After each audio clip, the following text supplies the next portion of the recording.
行政院和劳动部的解释是说，其实在相关的法令上都已经有给予相对应的补助了，但我们当时也理解了。但是我们在这次的特别预算案里面，其实又可以看得到说，我们仍然编列了这一笔所谓发给因疫情导致家庭生计受影响或因隔离治疗不幸死亡的案件的一些补助。我们当然认同说这样的家庭需要协助，但是就如同之前说的，在特别条例的讨论的当中，我们在党团协商的时候，其实行政院和劳动部都有提出来说，在相关的法令，比如说社会救助法里面的社会。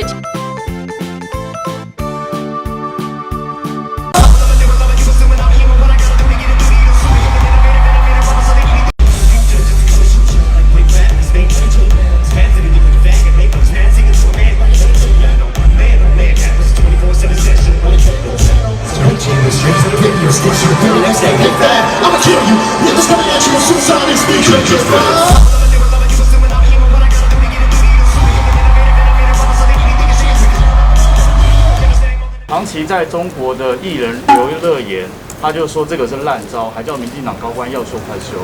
他是谁？讲的那是谁？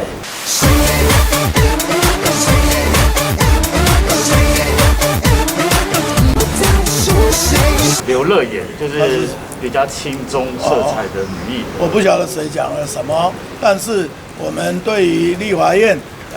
要怎么样修法的运作，我们都尊重。对。喂，我在那边讲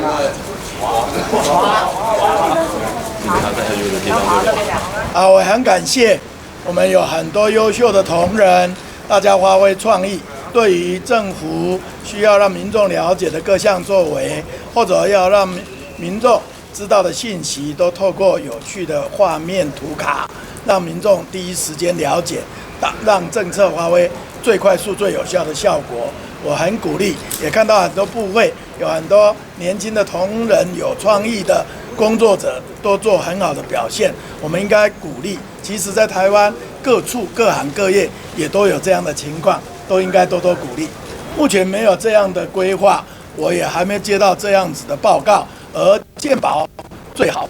那也让世界都很夸赞，我们健保不能让它倒。因此，怎么样子有效运作，怎么样子合理收费，都是随时都会做各方面的评估跟做各方面的运作，一定要让健保继续存在。院长请教，因为现在有民进党立委喊说要修健保相关法令，但是长期在中国的艺人刘乐言，他就说这个是烂招，还叫民进党高官要修快修。他是谁？讲的那是谁？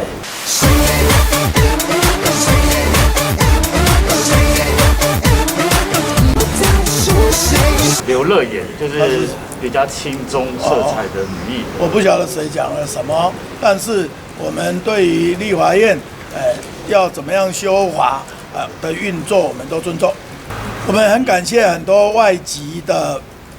移工看护，为台湾的经济和家庭的照顾做出很多的贡献。那有些极少部分，因为过去的作业上是怎么样变成非法，我们总是不容许有非法。但是目前万事莫如防疫急，现在并没有说要来针对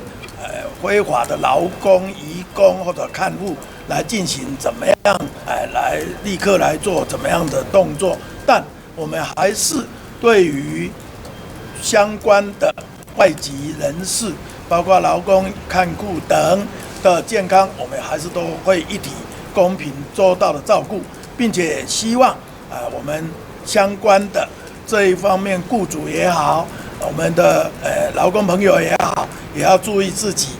防疫，并且我们也谢谢这一方面的做法。所以我们现在是以防疫优先，对于非法，当然我们不会让它存在，但不是目前马上要做，我们是会从各方面以最有效的方法才来做。